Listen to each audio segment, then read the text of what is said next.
Welcome to the Heart of Innovation, where today we're going to be discussing a medical breakthrough that could truly transform treatment for peripheral artery disease, PAD. It's that poor circulation in mainly the legs that when it reaches advanced stages, known as critical limb ischemia or CLI or CLTI, critical limb threatening ischemia, it could be limb threatening. You might remember the viral video where Coach Prime Deion Sanders revealed his vascular surgeon believed amputation was inevitable for him because while they could open these small arteries that were blocked, that were below his knee, those vessels would just simply close up again, right? Okay, how do we get those back open? Well, you can get them open, but the chance of keeping them open are not very good. Gotcha. Now, he was never diagnosed with PAD, but there's a similar treatment for hypercoagulability, meaning blood clots, and he had a lot of blood clots below his knee in those arteries. And the doctors were hesitant to treat him, but his doctors did, in fact, proceed with treatment anyway, giving him the best chance to keep both of his legs. But most patients are just not so fortunate. Many doctors will not even attempt to treat small arteries below the knee, not because they can't, but because they believe these interventions just delay the quote, inevitable, unquote, which is amputation, through an expensive revolving door of treatments. But today, we are focusing on Refflow Medical's groundbreaking development, which could change the game for these patients. A temporary stent system that can be completely removed after opening blocked arteries below the knee. This FDA-cleared technology represents a new approach for treating patients with critical limb ischemia. Now, you might be wondering, how can it be that a stent is removable? Is it truly effective? What about long-term results? Now, before I introduce my co-host, Dr. John Phillips, who did have the honor of being the very first physician in the entire state of Ohio to use this device since its clearance, I really think it's important to note that Refflow Medical is a sponsor of our show. But as an Emmy Award-winning journalist, I would never accept a sponsorship from a company if I did not believe in their mission.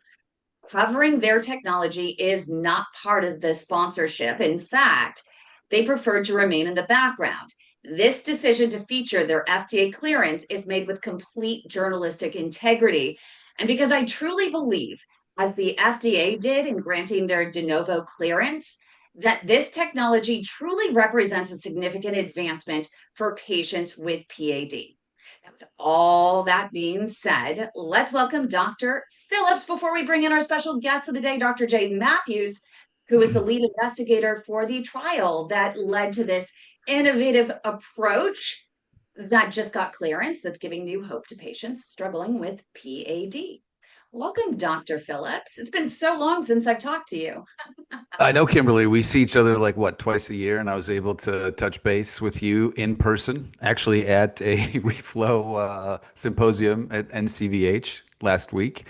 So welcome, and you know, I am not an Emmy award-winning journalist. I hope to be one, maybe, and who knows? But I will tell you this: today, and we'll get into the case and all that good stuff, but it became clear to me that there was the possibility that we did not have all our ducks in a row, I's dotted and T's crossed regarding the device that we were going to use. And in that instance, will there be reimbursement to the company from my health system?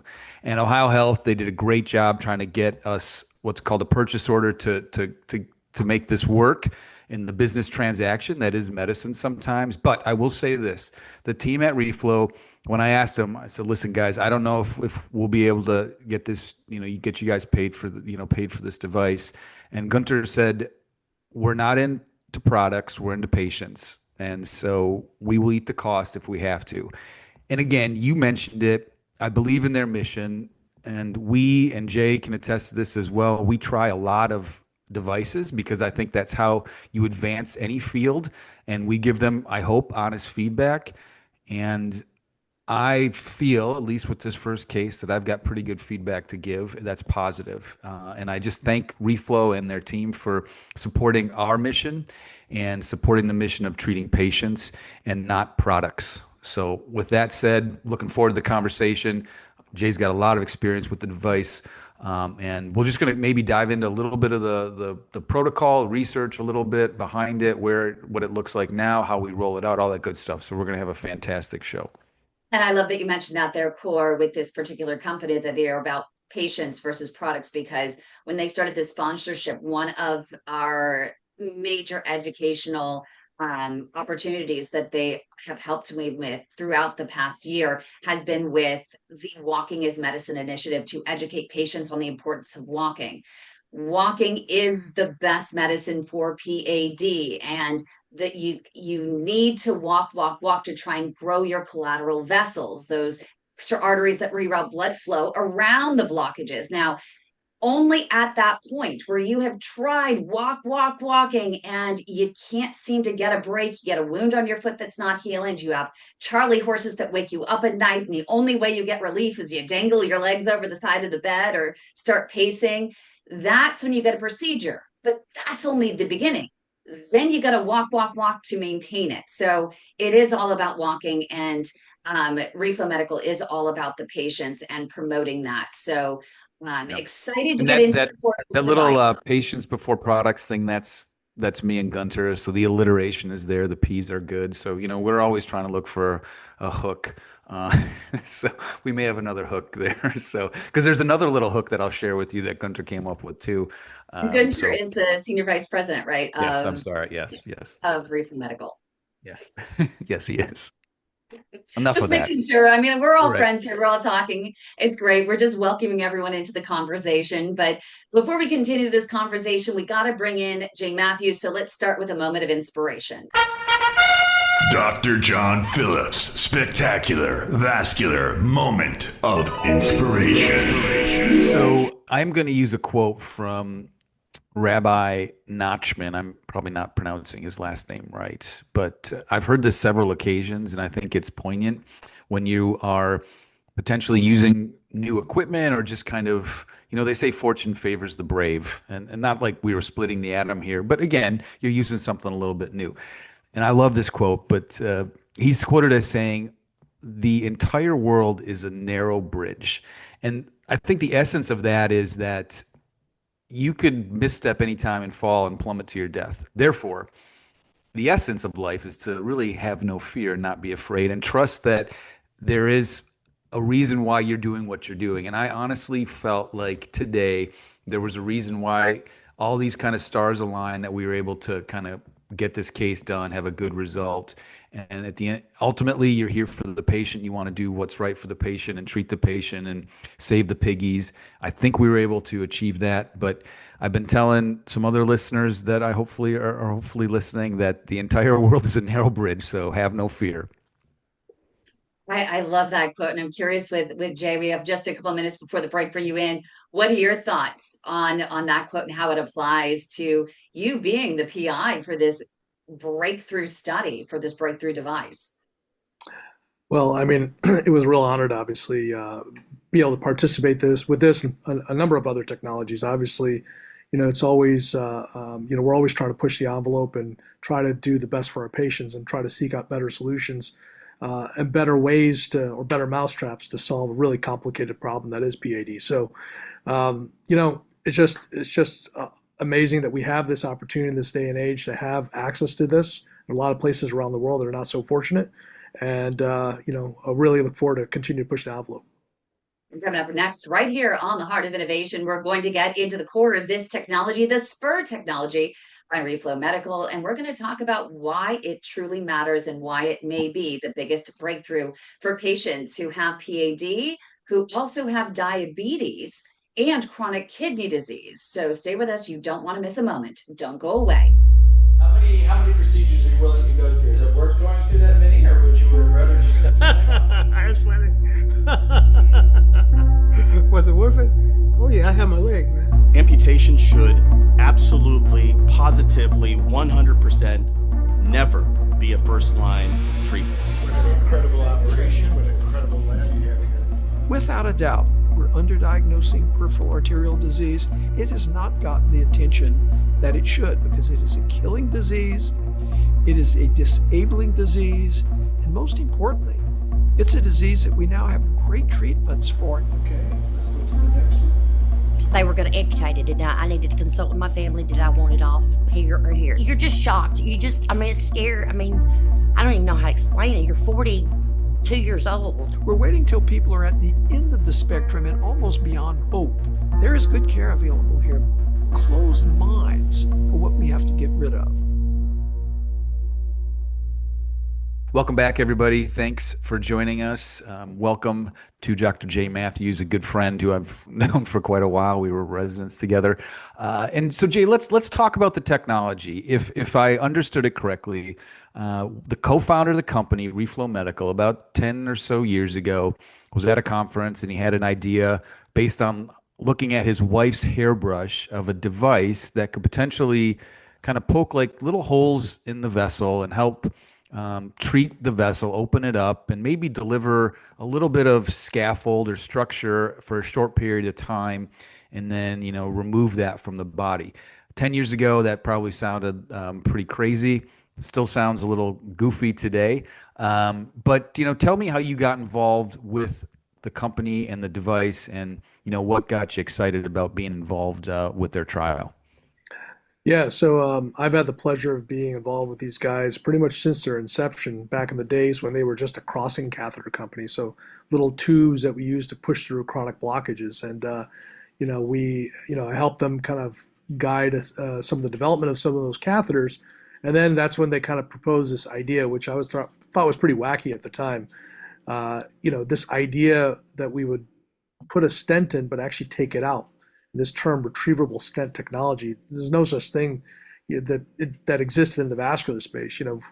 They've done some things like this too for folks in the urology space, for kidney stones and things like that too. But this was very unique in design and very different, and didn't make a lot of sense at the time. But over the countless years of testing and in early work in the lab and whatnot too, before we even got into humans, really kind of started to understand what was actually happening. And really also we took this technology, and before it even came to the United States, it was being used in Europe for quite some time, and really excited in terms of like the results that we were getting over there, and then what's possible for the future as well. Can we talk about what a removable stent really is? What does that look like? And Yeah. how does it maintain the same value of a regular stent that is left in over time? So maybe we should talk a little bit too about what's available. So a stent is it's a mesh tube, and the type of stents that we use have what's called memory metal in it, or essentially, once it heats up in the body, it actually takes a shape that it wants to expand out fully. In this particular case, because it's retrievable, we can actually collapse it back down and take it out of the body. But when it comes to dealing with blockages, especially the type of blockages we're talking about are the small arteries below the knee, the ones that are really, really challenging to treat and lead to ulcers and gangrene and other bad things and peripheral arterial disease. We just didn't have a ton of options. For the longest time, we had just balloon therapy. And really that's, the problem with that is the vessels will recoil back down again and collapse. And then, we have also tried durable metallic stents. The problem with those metallic stents is that they're quite stiff and they don't go away. And so they unfortunately can impact, the way the artery moves. You can only use them in certain locations because they're too stiff. And then we now, more recently had the development of a type of stent that melts away. That's a resorbable stent. And that seems pretty cool, but again, has some limited applications. They only have very short lengths, and really we don't know if it works over a long distance. And now this new concept of a retrievable scaffold or retrievable stent is you put the stent in, and then it assumes the shape of the vessel, fully expands the vessel outwards. It's got little spikes on it as well too, to kind of puncture some of this fibrous tissue that may cause the vessel to collapse otherwise. And then once we feel like the blood has been flowing for a bit, we feel like we've got a good expansion, then we can collapse the balloon down, collapse the stent, and take it out as well too. So it's truly a leave nothing behind strategy. Yeah, and I think ultimately what we struggle with is these vessels are long. There's a lot of calcium in it. They're tortuous. And so there's a lot of kind of headwind that we're dealing with. And anytime you have a device that can potentially act like a little bit of a scaffold, may help, change what we call the compliance or the memory shape of the vessel long term. And because the goal is to heal these wounds, right? And also leave nothing behind. So these folks typically sometimes you have to, repeat procedures. It's like going to the dentist, right? Sometimes you got to go back in. And anytime you put a stent in, I think that kind of limits some of our ability to kind of treat it at the next time and the next time. So this is a fun technology. We've got about a minute left, and I think at next segment, we'll probably dive into some of the research behind it. But, Jay, from your standpoint, when they kind of said, hey, let's be the national PI, did you buy into it, or were you kind of like, well, we'll see what happens? No, I had the luxury of being involved with this technology since the inception. So I kind of felt really close to the technology, especially from the early development phase to what was the product that was used within the trial. So it was a no-brainer for me. I mean, I definitely wanted to guide this therapy. I'm curious, before we go to break, just how has it evolved from day one? You must have, from the very first case till now, it's probably a very different product.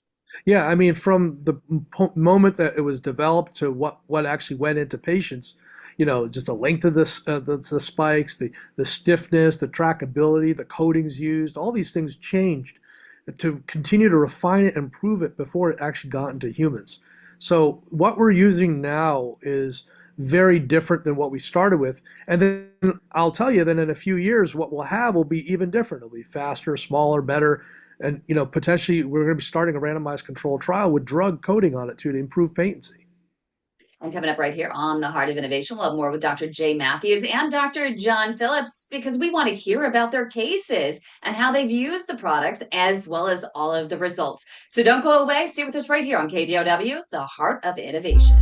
Your type of condition is called critical limb ischemia. It's the most advanced form of PAD, or peripheral arterial disease. Every 4 minutes, there is an amputation in this country due to PAD and diabetes. We also know that 85% of these amputations are preventable with early intervention. It's a flip of the coin. Patient prognosis is tied to whether or not they are referred to a true expert in the management of peripheral arterial disease. Do you know if your physician is an experienced CLI operator? When you're in the hospital dealing with doctors and stuff, you figure they know what they're talking about. The skill level varies doctor from doctor and hospital to hospital. Patients with limb threat are in constant fear.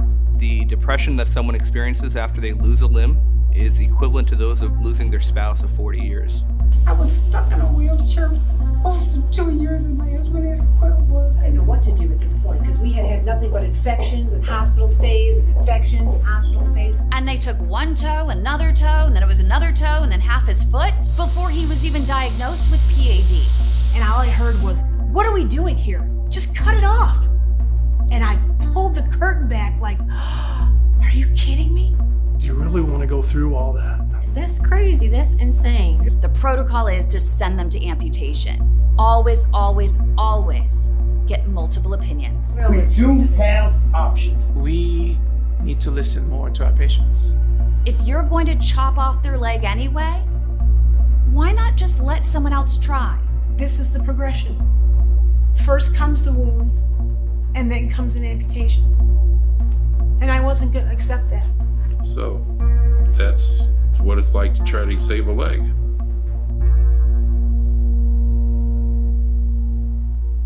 Welcome back to the show. Continuing our conversation with Dr. Jay Matthews, as well as Ms. Kimberly, Emmy Award-winning journalist, and myself, non-Emmy Award-winning physician. So, Jay, let's continue. Real quick, you mentioned the time. This was 10 years to fruition.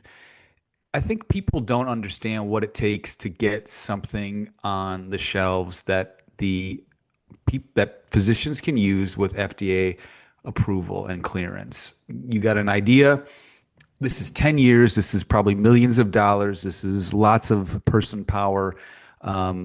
and it's an army of people. And I think it's just a testament to the innovation that occurs in this country. I mean, this show is called The Heart of Innovation, and that's what we're about. But I think it's really cool to see something like this come to market because it's completely wacko, in my opinion. But I think it's going to work. It certainly worked for my case, and we did 3 arteries with one device. I mean, it's fantastic. But I mean, just give us a couple of minutes about, how you understood this process and learned from what they did and the amount of effort and work that time that went into this. Yeah, I mean, so when it comes to devices, and especially this is different than, say, some of the other devices that are on the market that are what we call iterative, or like they're essentially you use another device and you're kind of copying it and you're creating a slightly better mousetrap. The approval process or something like that, it's still very expensive, still takes a lot of time, but it's a lot easier. It's what they call a 510K approval process. It's just kind of a technical term, but it's typically quicker to get to market with that too. Maybe you can get to the market after 2, 3 years of development. But then this is something different. This is called de novo. Literally, they're creating a brand new therapy, a whole new space. It's a much more difficult process, and that's I alluded to the fact that this whole process took like 10 years, and so that means you're designing it, you're incepting it, you're playing with it, doing all this stuff, and then we go through all sorts of testing and there is some animal research that's involved as well too. I know there's some ethics behind that, but that's a lot of times that's necessary from the FDA to show that it's going to be safe to use before we even try it in humans. And a lot of times when we do try it in humans, we do what's called a first in human, and that's done oftentimes overseas somewhere, and we get some early experience, and we use that then to do additional safety analysis before we go into an early experience. And many times that early experience is done outside the United States. So before a product ever makes it into the US, it's gone through years of testing, which is required. And then in many situations, if we want to get special approvals, we have to do another trial. We may have already done a trial elsewhere. We do another trial in the United States. And then that information is what's used to guide the approval process, or the FDA approval, to bring it to the public for commercial use. And just real quick, it's really important, I think, for our listeners to understand that research and these new clinical devices only occur when we get the buy-in from our patients. They have to trust us that, hey, we want to use this device. You're going to get standard of care. We believe in the device. But none of this stuff happens if patients say, I don't want to be your guinea pig, right? Yeah, I mean, it's right. I mean, none of this happens without the help of our patients, because it's, and whenever we talk to patients about a new therapy, we have to have buy-in too, because obviously there's sometimes risk with these types of things, and we discover things along the way that were unanticipated, and that requires a pivot or a change. And sometimes you have to shut the whole trial down, and sometimes you have to do what's right. What was that conversation like today with your patient, your very first patient? Well, I mean, so again, my patients, and I think Jay's most of our patients are not put under general anesthesia. So they are hearing the case, okay? They get a little bit of twilight, but they're awake. But before the case, we did the procedure. I said, listen, sir, we have an opportunity. This is an FDA approved device, but we're just kind of, getting our feet wet on it. I think if I'm understanding you're testing correctly and the pictures look okay, you'd probably be a pretty good candidate for this. And he was all in. I mean, he was super thankful. I explained it to him and his wife. They were very grateful that we were able to get the case expedited to him.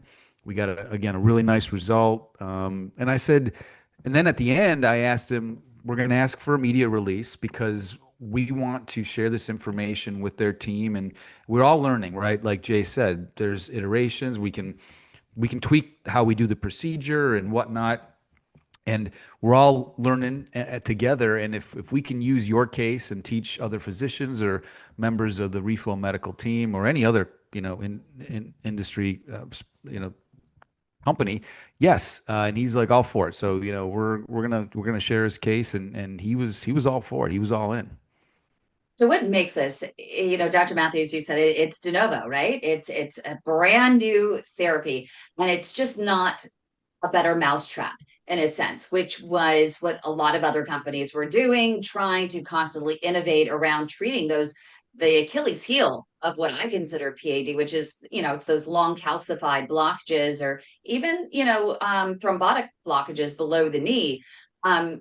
What is it about this new treatment that makes it so different that all of these doctors that have been resistant to doing anything below the knee and instead just saying, hey, walk, walk, walk, when you can't walk anymore, we'll chop it off.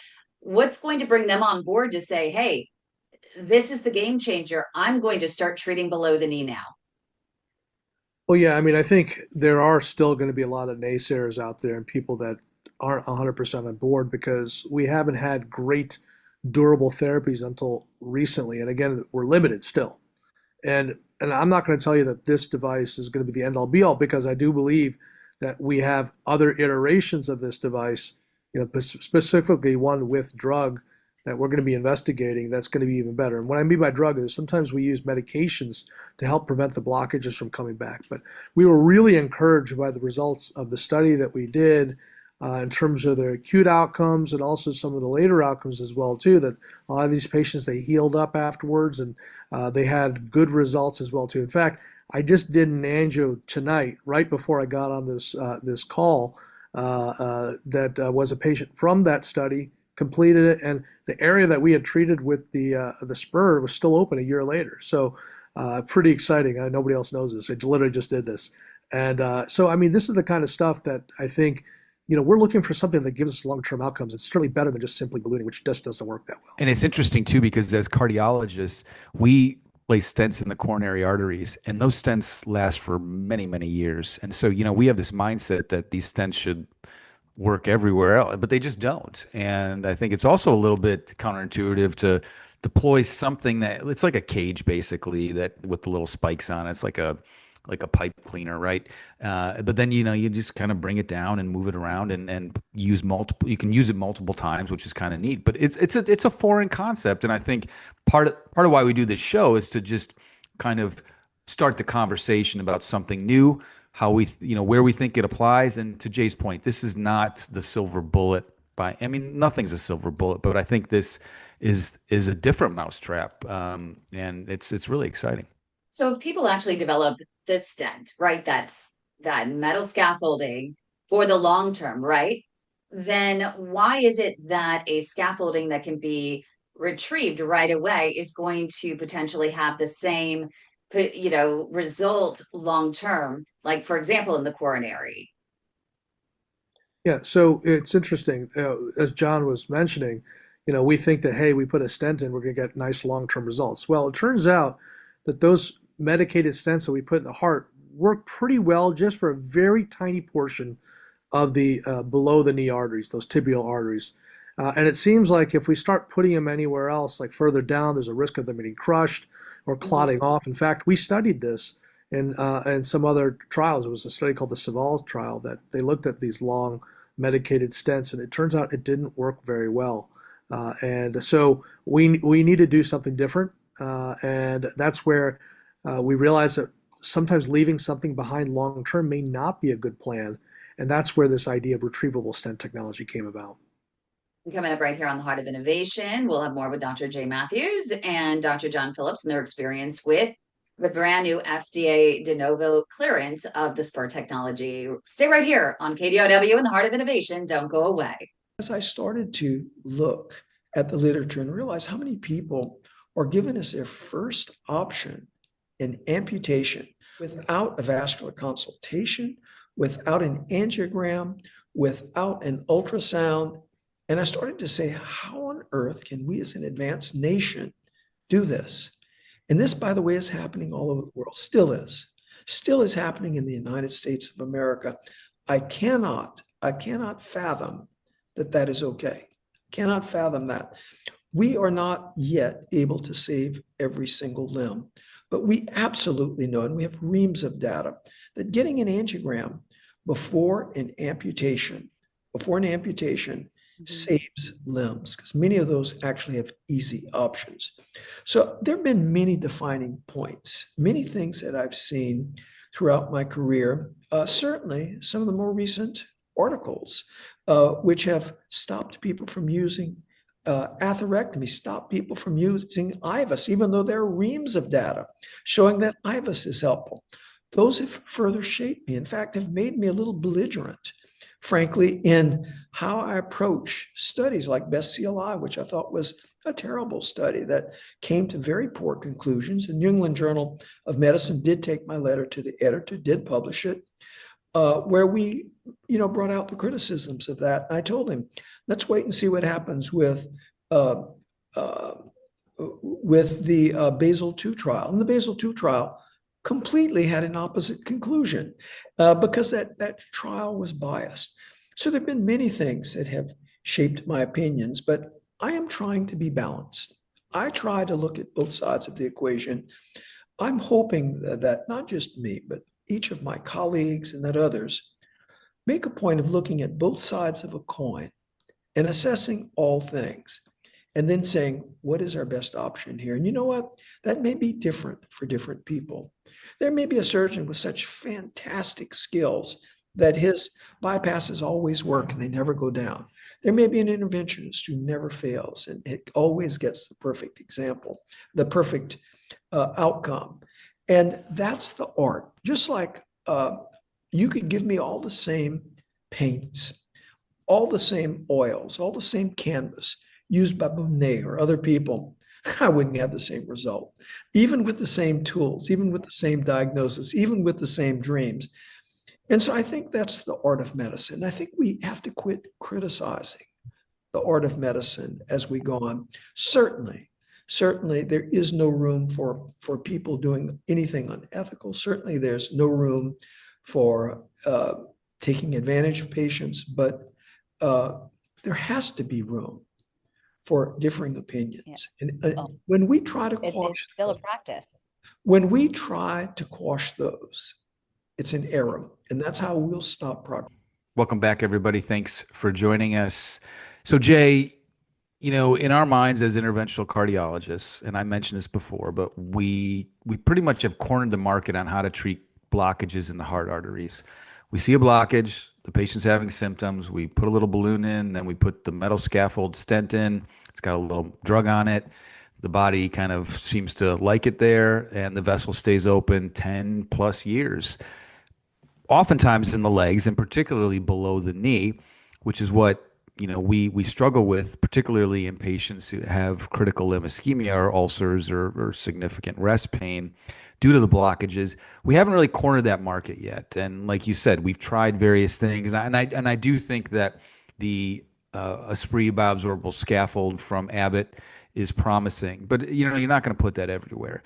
So we have to think differently, and the spur device is a little bit different. It's this little, the little cage that kind of looks like a stent, but it's kind of memory-shaped metal and it has little spikes on it. So tell me, what do you think the spikes do? Are the spikes kind of like getting into that middle portion of the artery and maybe breaking up some of the fibrotic tissue to let it kind of pop and then relax? And then will that keep the vessel open? Because people are asking like, well, the stent props the vessel open. How is this little device going to do that? Because you're taking it away. You're just kind of, you cover it up again, right? And it kind of folds down like an umbrella, so to speak. Yeah, it's a good question. It's a combination of factors. So the retrievable stent, it has an integrated balloon. And so when you unsheath or expose the stent, it expands outward. Those spikes start to penetrate into that wall. And then the balloon is inflated, and then it pushes those spikes in. And, these below the knee vessels, the ones that recoil a lot, have this layer of calcium underneath that soft tissue, but in the wall. It's called medial calcinosis, or there's a lot of different names for it, essentially. And that calcium is oftentimes what really makes things difficult for keeping these vessels open, because everything just snaps back shut again. So by essentially puncturing that calcium and creating all these little microfractures, it makes the vessel a lot more pliable and flexible. At least that's what we think. And so those spikes break that fibrous tissue and also break some of that calcium apart. And then that stent cage is able to fully expand. Now, at this point, what we do is we deflate the balloon and we just leave this cage up, and blood is flowing. So that way you can still get blood flowing down below the knee. And you can leave this thing up for as long as you want. But in the trial, the whole process took about 6 minutes or so. So, we would inflate it up for a couple minutes, deflate it for about 3 minutes, and then one blast balloon inflation at the last minute, and then deflate everything and retract it out of the body. Now, in the real world, people probably won't do it for that long, but that's what we did in the study, and that seemed to work really well. And what was interesting was that when we took cameras down afterwards and looked at these vessels, it maintained the shape. So the vessel didn't recoil, which is something that was seen very often, even several minutes after doing other types of procedures. So with this procedure, that recoil didn't seem to happen. The vessel seemed to stay open. And so that's what was really encouraging as well, too, towards, that we could actually do this, leave it up, take it out, and then able to maintain that same shape as if the stent was there, even though it was not. And the recoil is that's a big problem. I mean, you start seeing that within 15 minutes of just using a standard balloon. Yeah. Part of why we place the stents is to prevent the recoil. I can tell you the case that we just did. So we treated all three, the anterior tib, posterior tib, perineal, all three vessels. And so from the time I started the first vessel, which was the posterior tibial, to finishing with the perineal, it was about 40 minutes. And so we had a runoff of all three vessels. And so that posterior tibial artery, 40 minutes after the procedure, looked pretty darn good, honestly. And we used the camera, we looked at it. And I think it's just, it's important to understand the technique as well. And I think, like, as you and I potentially train physicians about or talk about these things, you have to kind of follow. Now, again, is someone going to do 6 minutes worth of ballooning? I don't know. But I mean, I think it's important to kind of follow the recommendations of the device so it works properly. But it worked really well, and I know I was really impressed, because oftentimes when I just do balloon angioplasty, you kind of take that picture and you're like, all right, it looks pretty good, but what's it going to look like in 10 minutes type deal? And so This was 40 minutes afterwards, you got a nice result. And so I'm curious, Dr. Matthews, in terms of the study results, you said that you had done quite a few, not necessarily you, but in the trial, there were quite a few cases that were done overseas. Do you have any data that shows the longest that the vessel has stayed open following the use of this? Yeah, I mean, we have data over 6 months with showing excellent results, and that's typically the major metric for most of these trials. And then, we have also 12-month data that's essentially going to be forthcoming as well. And then our own 6-month data from this trial, will be fully released very shortly. Now, what we do know from this study, that out at 6 months, there was a high freedom from bad events. So essentially, the vessels primarily did tend to stay open. There weren't a lot of cases where people had to go back and do a lot of additional interventions. So really favorable results for a non-drug device, which is pretty exciting. But it's interesting. If you look in Europe, when this device was combined with some of the medicated balloons, the results were even more impressive. So, we're talking incredible patency rates in terms of the vessel stayed open for long term. And that's what really kind of pushed us to create the drug version, which will be forthcoming. Hopefully later this year, we're going to be starting that trial. And I'm the global PI along with Dr. Mahmoud Razavi for that study. And I think we're really excited because that's going to be, the next generation of this technology, the natural iteration. And the theory behind that is, you're kind of poking holes in the skin, so to speak, much like you would do for a fruit of some sort to elucidate the juices. So you've got the holes, so now you can get the drug that kind of works its way in. So that's pretty exciting. I think that'll be we're looking forward to helping out on that as well. But Jay, the 6-month mark, because people will ask, the doctors and physicians that are listening in, do you think we need longer term data, or is it just, hey, the wound healed, we're good to go? We talk about durability. Does it matter if the vessel's open in anything, whether it's a stent or this or something? Does it matter if the vessel's open at a year mark? So it's a controversial thing, right? So it depends on who you talk to, right? So what's the primary goal of these types of interventions? Is it to maintain patency, which is a nice thing, or is it to try to heal wounds? And the reason why we have this mindset that we want to just heal wounds is because we've never had anything that's given us really long-term data until relatively recently, where, I think Esprit, had some pretty nice year-long results in comparison to some of the other things that we've done before too with ballooning. So I think the 1 year mark is going to become in the future kind of the standard for at least when it comes to patency, but it may not really matter when it comes to trying to heal wounds. We want to get enough blood flow so that the wounds heal, the patient still can be saved from amputation. If you have patency, it certainly is a nice number to look at and to talk about. But if you have a patent vessel but an amputated, a partial amputation, well, then were we that successful? I mean, perhaps, but ultimately the goal is to try to save as much a limb as possible. And that speaks to the fact that it takes a village to take care of these folks. I mean, you and I are plumbers to some degree.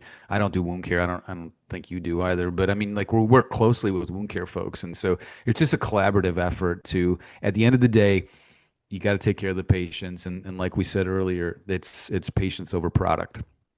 And what we at the Global PAD Association always say, that these procedures are basically used to heal a wound and to give you enough pain relief so that you can get out and walk to grow those collateral vessels so that you may never need another procedure again. Get those collateral vessels rocking. Well, coming up on the Heart of Innovation, we'll have more with Dr. Matthews and Dr. Phillips talking about the spur technology. And guess what? Next step, could it be the heart? Stay with us to find out. Don't go away. I say to the patient, there is data out there that shows that in a patient who is a claudicant, which is just a fancy Latin way of saying it hurts when I walk, if we go in there and we intervene on you, you fall into a different bucket. And we know from a lot of data that patients who get unnecessary interventions for something that they could have dealt with by just walking have a higher rate of bad outcomes, including amputation. So what's our job here? We want to keep your legs virgin territory. We do not want to get in there and start rotoring and sticking stents in there and balloons in there if we don't have to. That would be crazy. It's like taking a person who's perfectly well shaped and doing liposuction on them unnecessarily. Someday when they may actually want it or need it, you've now created all this scar and caused all this trouble that procedure may not go as well as you want it to. It's a silly example, but that's the way I say it to people. People get it. Yeah, okay, I get it. It's an unnecessary procedure at this point. Then I tell them, you can take care of this problem by yourself. And not only that, if you take care of this problem, you do the walking program and you create those collaterals, guess what? Those guys are with you for life. If I go in there and I rotor through something and I balloon it open, you're going to get maybe a year, maybe 2 years out of it. And then I'm going to have to come back and then come back again for another touch-up and another touch-up. But if you build those collaterals, you've now built things that are going to allow you to get that blood flow forever. And the vascular system is all connected. So you're also going to be benefiting your heart and your carotid arteries that deal with the stroke risk side of things. So overall, your chance of death from heart attack, from stroke, and the pain in your legs, we can make vanish by you doing this walking program. So now they're interested. Now I got them on the line. Then I say, it's easy. This is what you need to do for me. I need you to go home, and for the next 5 days, every day, I want 30 minutes of walking. And they say, what, 30 minutes? I can't even do 2 minutes without the pain. I say, I know. I'm not telling you to do 2 minutes. What I'm telling you to do is, over the course of 30 minutes, I want you to start walking. When you feel the pain, I want you to keep walking. And then I only want you to stop when you have tears in your eyes from the pain. And they laugh. And I say, but you get what I mean, right? And they get it. And then I say, then I want you to only rest for as long as you need to start up again. So I don't care in 30 minutes if you start and stop 500 times or if you walk a full 30 minutes. I just want you to do 30 minutes where you've really pushed yourself. And I want you to document, this is the key, how long you walk before the pain starts, how far you can walk once you have the pain, and then how long you need to rest before you get up and walk again. And if you document this, what you will find is patients will get really excited because within the first week, they'll already start to see their times increase. Oh, it's taking longer for the pain to set in. Oh, that means it's working. And then they get motivated. The same way you'd step on a scale if you were trying to lose weight and you saw you lost 5 pounds from eating salads. Wow, you're going to do another week of it. And that's what I tell my patients. And then I tell them, Very rarely in medicine, very rarely, can I give you a guarantee on anything. But on this thing, I can guarantee you, if you don't smoke, okay, if you take your aspirin and your statin, and if you do this walking program the way I just described it to you, I guarantee you results. Why? Because multiple randomized controlled trials, which are the most powerful data trials that you can do, have come out that have clearly showed that for intermittent claudicants, again, which is people who have pain when they walk, if they do a supervised exercise therapy program, which is what this is called, a SET program, they do get a longer period of time where they walk before the pain sets in. Are you going to run the Olympics? Probably not, but you don't need to. What I try to tell them is, what I'm trying to do for you is I want to get to the point in your life when you get to go outside to the movies with your grandkids, whatever you want to do, and your legs are not on your mind. If that's the case, we've won. And that's what I'm trying to do. And they love it, and they go for it. For those of you who like baseball, we are rounding third on the show, and hopefully we'll slide into home and win the game. And I think we won the game today. At least I feel like I did with the procedure today using the spur technology. But Jay, so it sounds like may not just be limited to the smaller vessels below the knee. Looks like there's an application potentially within the heart as well, right? Absolutely. Yeah. So it's, as we were developing this product for below the knee, made sense. This is a small device. Can we shrink it down even further and potentially put it in coronary arteries? And the idea here is that, we were talking about stents earlier, and stents seem to do a good job to keep blood vessels open in the heart, but they're great until they're not, in which case sometimes you have layers of metal in the heart and you have a patient that develops another blockage. Well, what do you do?